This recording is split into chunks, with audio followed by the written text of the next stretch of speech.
Welcome to dreams channel.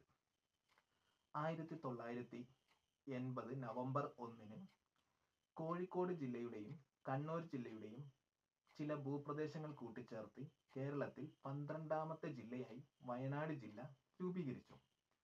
1980 November 1 Kannur ജില്ലയുടെയും Kozhikode ജില്ലയുടെയും ചില ഭൂപ്രദേശങ്ങൾ കൂട്ടിച്ചേർത്ത് 12ാമത്തെ ജില്ലയായി വയനാട് ജില്ല രൂപീകരിച്ചു.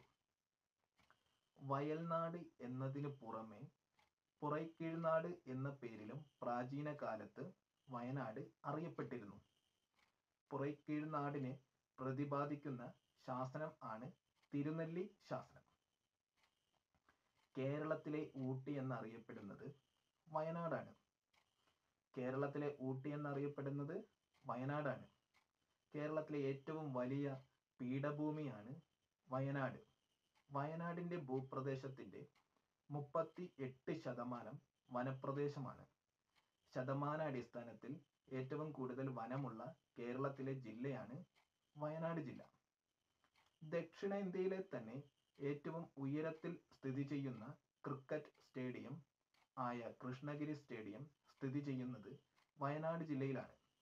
കൃഷ്ണഗിരി സ്റ്റേഡിയം സ്ഥിതി ചെയ്യുന്നത് വയനാട് ജില്ലയിലാണ്. 3 നിയമസഭാ മണ്ഡലം, 1 ലോകസഭാ മണ്ഡലം ആണ് വയനാടിനുള്ളത്.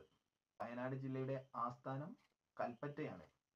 3 നിയമസഭാ മണ്ഡലം, 1 ലോകസഭാ മണ്ഡലം ആണ് വയനാടിനുള്ളത്. വയനാട് ജില്ലയുടെ ആസ്ഥാനം കൽപ്പറ്റയാണ്. ഏറ്റവും കുറഞ്ഞ അസംബ്ലി മണ്ഡലം ഉള്ള കേരളത്തിലെ ജില്ലയാണ് വയനാട്. ഏറ്റവും കുറഞ്ഞ അസംബ്ലി മണ്ഡലം ഉള്ള കേരളത്തിലെ ജില്ലയാണ് വയനാട്. റെയിൽവേയോ കടൽ തീരമോ തീരെ ഇല്ലാത്ത ജില്ലയാണ് വയനാട്. വയനാട് എന്ന പേരിൽ വയനാട് ജില്ലയിൽ ഒരു സ്ഥലം ഇല്ല. അതായത് കോഴിക്കോട് എന്ന പേരിൽ കോഴിക്കോട് ജില്ലയിൽ ഒരു സ്ഥലം ഉള്ളതുപോലെ വയനാട് എന്ന പേരിൽ വയനാട് ജില്ലയിൽ ഒരു സ്ഥലം ഇല്ല. ജനസംഖ്യ ഏറ്റവും കുറഞ്ഞ ജില്ലയാണ് വയനാട്. അതുപോലെ തന്നെ വീടുകൾ ഏറ്റവും കുറഞ്ഞ ജില്ലയും വയനാട് തന്നെയാണ്. ഗ്രാമ പഞ്ചായത്തുകൾ, റവന്യൂ വില്ലേജുകൾ, ബ്ലോക്ക് പഞ്ചായത്തുകൾ ഏറ്റവും കുറവുള്ള ജില്ലയും വയനാടാണ്. നഗരവാസികൾ ഏറ്റവും കുറഞ്ഞ ജില്ലയും വയനാട് തന്നെയാണ്. ദേശീയപാത ദൈർഘ്യം ഏറ്റവും കുറഞ്ഞ ജില്ല വയനാടാണ്. കേരളത്തിൽ ദേശീയപാത ദൈർഘ്യം ഏറ്റവും കുറവുള്ള ജില്ല വയനാടാണ്. പട്ടികവർഗ നിരക്ക് വളരെയധികം കൂടുതലുള്ള, അതായത് ഏറ്റവും കൂടുതലുള്ള ജില്ലയാണ് വയനാട്. പട്ടികവർഗ നിരക്ക് ഏറ്റവും കൂടുതൽ ഉള്ള ജില്ലയാണ് വയനാട്. പട്ടികവർഗക്കാർ ഏറ്റവും കൂടുതലുള്ള ജില്ലയും വയനാട് തന്നെയാണ്. എന്നാൽ പട്ടികജാതി ജനവിഭാഗം ഏറ്റവും കുറഞ്ഞ ജില്ലയാണ് വയനാട്. കേരളത്തിൽ പട്ടികജാതി ജനവിഭാഗം ഏറ്റവും കുറഞ്ഞ ജില്ലയാണ് വയനാട്. 2 സംസ്ഥാനങ്ങളുമായി അതിർത്തി പങ്കിടുന്ന കേരളത്തിലെ ഏക ജില്ലയാണ് വയനാട്. കർണാടകം, തമിഴ്നാട് എന്നീ സംസ്ഥാനങ്ങളുമായി അതിർത്തി പങ്കിടുന്ന സുൽത്താൻ ബത്തേരി താലൂക്ക് വയനാട് ജില്ലയിൽ ആണ് ഉള്ളത്. വയനാട് വന്യജീവി സങ്കേതത്തിന്റെ ആസ്ഥാനം വരുന്നത് സുൽത്താൻ ബത്തേരിയിലാണ്. വയനാട് വന്യജീവി സങ്കേതത്തിന്റെ ആസ്ഥാനം സുൽത്താൻ ബത്തേരിയിലാണ്. മൃഗങ്ങൾക്ക് വേണ്ടി ആംബുലൻസ് സർവീസ് ആരംഭിച്ച കേരളത്തിലെ ആദ്യത്തെ താലൂക്ക് സുൽത്താൻ ബത്തേരിയാണ്. അപ്പം മൃഗങ്ങൾക്ക് വേണ്ടി ആംബുലൻസ് സർവീസ് ആരംഭിച്ച കേരളത്തിലെ ആദ്യത്തെ താലൂക്ക് സുൽത്താൻ ബത്തേരി താലൂക്കാണ്. മുത്തങ്ങ വന്യജീവി സംരക്ഷണ കേന്ദ്രം സ്ഥിതി ചെയ്യുന്നത് വയനാടാണ്. മുത്തങ്ങ വന്യജീവി സംരക്ഷണ കേന്ദ്രത്തിൽ സംരക്ഷിത മൃഗമായിട്ടുള്ളത് ആനയാണ്. മുത്തങ്ങയുമായി ബന്ധപ്പെട്ട മറ്റൊരു സംഭവമാണ് 2003 നടന്ന മുത്തങ്ങ ഭൂസമരം. മുത്തങ്ങ ഭൂസമരം നടന്നത് 2003 സുൽത്താൻ ബത്തേരി കോട്ട പണികഴിപ്പിച്ച രാജാവാണ് ടിപ്പു സുൽത്താൻ. സുൽത്താൻ ബത്തേരി കോട്ട പണികഴിപ്പിച്ച രാജാവാണ് ടിപ്പു സുൽത്താൻ. സുൽത്താൻ ബത്തേരിയുടെ പഴയ പേരാണ് ഗണപതി വട്ടം. സുൽത്താൻ ബത്തേരിയുടെ പഴയ പേരാണ് ഗണപതി വട്ടം. എന്നാൽ ഗണപതി വട്ടം എന്ന പേരിന് പുറമെ മറ്റൊരു പേരിൽ കൂടി സുൽത്താൻ ബത്തേരി പ്രാചീന കാലത്ത് അറിയപ്പെട്ടിരുന്നു. കിടങ്ങർ എന്ന ആദിവാസി വിഭാഗത്തിന്റെ സാന്നിധ്യം കാരണം കിടങ്ങനാട് എന്ന പേരിലും സുൽത്താൻ ബത്തേരി പ്രാചീന കാലത്ത് അറിയപ്പെട്ടിരുന്നു. വയനാട്ടിൽ ഉള്ള ആദിവാസികൾ ഏതൊക്കെയാണെന്ന് നോക്കാം. പ്രധാനമായും വയനാട്ടിൽ കണ്ടുവരുന്ന ആദിവാസികൾ കിടങ്ങർ, പണിയ, കുറിച്യർ, കുറുമൻ, കാട്ടുനായിക്ക, കാടൻ, ഊരാളി ഈ വിഭാഗമാണ് പ്രധാനമായും വയനാട്ടിൽ കണ്ടുവരുന്ന ആദിവാസി വിഭാഗം. കേരളത്തിൽ ഏറ്റവും കൂടുതലുള്ള ആദിവാസി വിഭാഗമാണ്, ആദിവാസി ജനതയാണ് പണിയ. താമരശ്ശേരി ചുരം കണ്ടെത്താൻ ബ്രിട്ടീഷുകാരെ സഹായിച്ച കരിന്തണ്ടൻ പണിയ ആദിവാസി വിഭാഗത്തിൽപ്പെട്ട വ്യക്തിയായിരുന്നു. താമരശ്ശേരി ചുരം കണ്ടെത്തി എന്ന് വിശേഷിപ്പിക്കുന്ന കരിന്തണ്ടൻ എന്ന വ്യക്തി പണിയ ആദിവാസി വിഭാഗത്തിൽപ്പെട്ട വ്യക്തി ആയിരുന്നു. ബ്രിട്ടീഷുകാർക്കെതിരെ പോരാടാൻ പഴശ്ശിരാജയ്ക്ക് ആവശ്യമായ എല്ലാവിധ സപ്പോർട്ടുകളും എല്ലാവിധ സഹായങ്ങളും നൽകിയ വയനാട്ടിലെ ആദിവാസി വിഭാഗമാണ് കുറിച്യർ. ബ്രിട്ടീഷുകാർക്കെതിരെ പോരാടാൻ പഴശ്ശിരാജയ്ക്ക് ആവശ്യമായ എല്ലാവിധ സഹായങ്ങളും നൽകിയ വയനാട്ടിലെ ആദിവാസി വിഭാഗമാണ് കുറിച്യർ. അക്കാലത്ത് കുറിച്യരുടെ നേതാവായിരുന്നു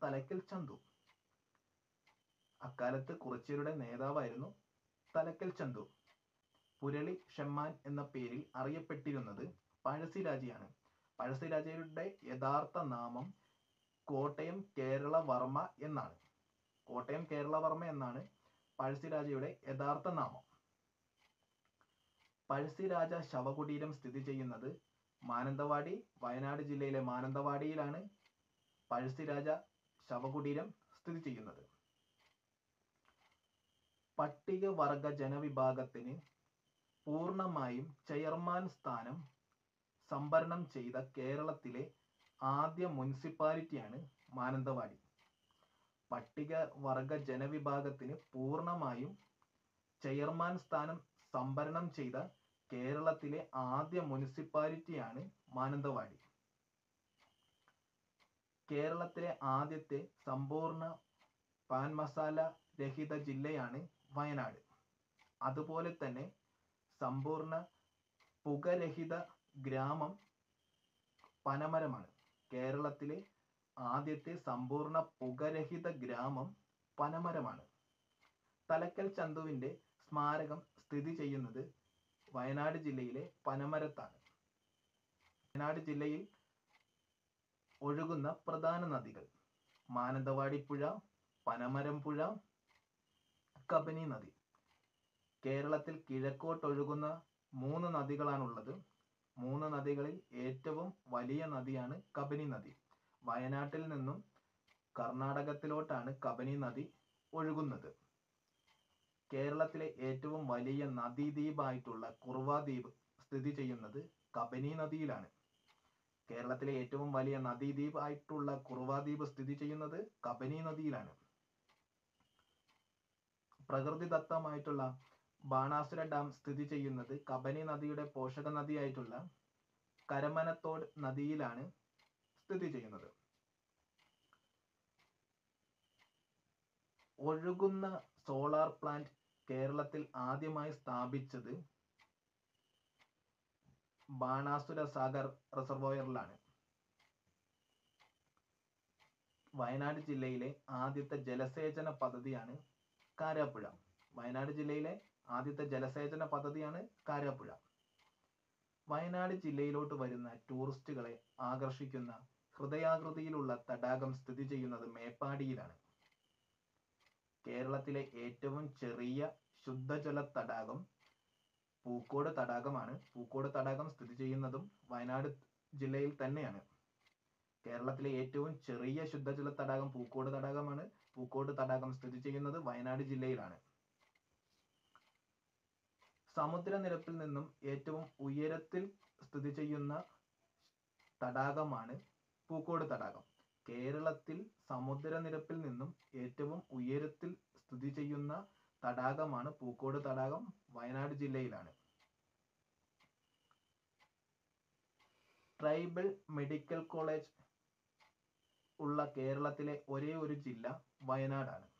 വയനാട് ജില്ലയ്ക്ക് മാത്രമാണ് ട്രൈബൽ മെഡിക്കൽ കോളേജ് ഉണ്ട് എന്ന് അവകാശപ്പെടാൻ സാധിക്കുന്നത്.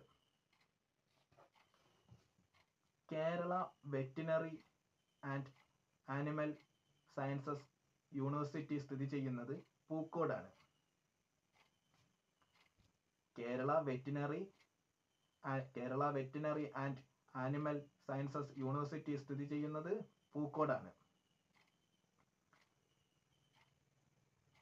പ്രാചീന ശിലാലിഖിതങ്ങൾ ഉള്ള ഇടയ്ക്കൽ ഗുഹ വയനാട് അമ്പലവയൽ അമ്പുകുത്തി മലയിൽ ആണ് സ്ഥിതി ചെയ്യുന്നത്. പ്രാചീന ശിലാലിഖിതങ്ങൾ ഉള്ള ഇടയ്ക്കൽ ഗുഹ അമ്പലവയൽ അമ്പുകുത്തി മലയിലാണ് സ്ഥിതി ചെയ്യുന്നത്. വയനാട് ജില്ലയിലാണ്.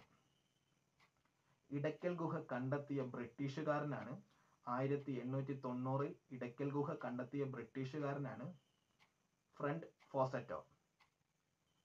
ഫോസറ്റോ എന്ന ബ്രിട്ടീഷുകാരനാണ് 1890 ഇടയ്ക്കൽ ഗുഹ കണ്ടെത്തിയത്. തലയോട്ടിയുടെ രൂപത്തിൽ വയനാട്ടിൽ കണ്ടുവരുന്ന പാറകളെ വിളിക്കുന്ന പേരാണ് ഫാൻറ്റം പാറ.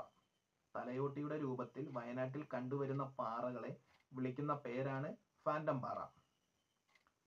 കേരളത്തിലെ ഏക സീതാദേവി ക്ഷേത്രം സ്ഥിതി ചെയ്യുന്നത് വയനാട് പുൽപ്പള്ളിയിലാണ്. ദക്ഷിണ കാശി എന്നറിയപ്പെടുന്ന തിരുനെല്ലി ക്ഷേത്രം വയനാട്ടിലാണ് സ്ഥിതി ചെയ്യുന്നത്. ദക്ഷിണ കാശി എന്നറിയപ്പെടുന്ന തിരുനെല്ലി ക്ഷേത്രം സ്ഥിതി ചെയ്യുന്നത് വയനാട്ടിലാണ്. തിരുനെല്ലി ക്ഷേത്രം സ്ഥിതി ചെയ്യുന്ന മലനിരയാണ് ബ്രഹ്മഗിരി താഴ്വരയിലാണ് തിരുനെല്ലി ക്ഷേത്രം സ്ഥിതി ചെയ്യുന്നത്. തിരുനെല്ലി ക്ഷേത്രം സമർപ്പിച്ചിരിക്കുന്നത് വിഷ്ണുവിനാണ്. തിരുനെല്ലി ക്ഷേത്രം സമർപ്പിച്ചിരിക്കുന്നത് വിഷ്ണുവിനാണ്. അപൂർവ ഇനം പക്ഷികളെ കണ്ടുവരുന്ന പക്ഷിപാതാളം സ്ഥിതി ചെയ്യുന്നതും വയനാട് ജില്ലയിലാണ്. അപൂർവ ഇനം പക്ഷികളെ കണ്ടുവരുന്ന പക്ഷിപാതാളം സ്ഥിതി ചെയ്യുന്നതും വയനാട് ജില്ലയിലാണ്. ബ്രഹ്മഗിരി മലനിരകളിൽ തന്നെയാണ് പക്ഷിപാതാളവും സ്ഥിതി ചെയ്യുന്നത്. മീൻമുട്ടി വെള്ളച്ചാട്ടം, സൂചിപ്പാറ വെള്ളച്ചാട്ടം, കാന്തൻപാറ വെള്ളച്ചാട്ടം, ചെതലയം വെള്ളച്ചാട്ടം, ഈ വെള്ളച്ചാട്ടങ്ങളെല്ലാം വയനാട് ജില്ലയിലാണ്. ഇന്ത്യയിൽ ആദ്യമായി സ്വർണ്ണ ഖനനം ആരംഭിച്ചത് വയനാട് ജില്ലയിലാണ്. സ്വർണ്ണ ഖനനം ഇന്ത്യയിൽ ആദ്യമായി ആരംഭിച്ചത് വയനാട് ജില്ലയിലാണ്. കേരളത്തിൽ ഏറ്റവും കൂടുതൽ കാപ്പി ഉൽപ്പാദിപ്പിക്കുന്ന ജില്ലയാണ് വയനാട് ജില്ല. കേരളത്തിൽ ഏറ്റവും കൂടുതൽ കാപ്പി ഉൽപ്പാദിപ്പിക്കുന്ന ജില്ല ഏതാണ്? വയനാട് ജില്ല. കാപ്പി ഗവേഷണ കേന്ദ്രം സ്ഥിതി ചെയ്യുന്നത് വയനാട് ജില്ലയിലെ ചുണ്ടയിലാണ്. കാപ്പി ഗവേഷണ കേന്ദ്രം സ്ഥിതി ചെയ്യുന്നത് വയനാട് ജില്ലയിലെ ചുണ്ടയിലാണ്. അതുപോലെ മറ്റൊരു വിളയായിട്ടുള്ള ഇഞ്ചി കേരളത്തിൽ ഏറ്റവും കൂടുതൽ ഉൽപ്പാദിപ്പിക്കുന്നത് വയനാട് ജില്ലയിലാണ്. ഇഞ്ചി കേരളത്തിൽ ഏറ്റവും കൂടുതൽ ഉൽപ്പാദിപ്പിക്കുന്ന ജില്ലയാണ് വയനാട് ജില്ല. ഇഞ്ചി ഗവേഷണ കേന്ദ്രം സ്ഥിതി ചെയ്യുന്നത് വയനാട് ജില്ലയിലെ അമ്പലവയലിലാണ്. കേരളത്തിൽ ഇഞ്ചി ഗവേഷണ കേന്ദ്രം സ്ഥിതി ചെയ്യുന്നത് വയനാട് ജില്ലയിലെ അമ്പലവയലിലാണ്. അതുപോലെ വയനാട് ഹെറിറ്റേജ് മ്യൂസിയം അമ്പലവയൽ പഞ്ചായത്തിലാണ് സ്ഥിതി ചെയ്യുന്നത്.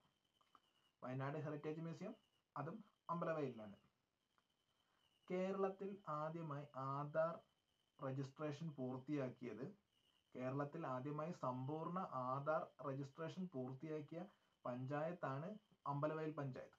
അപ്പോൾ ആദ്യമായി സമ്പൂർണ്ണ ആധാർ രജിസ്ട്രേഷൻ പൂർത്തിയാക്കിയ പഞ്ചായത്താണ് വയനാട് ജില്ലയിലെ അമ്പലവയൽ പഞ്ചായത്ത്.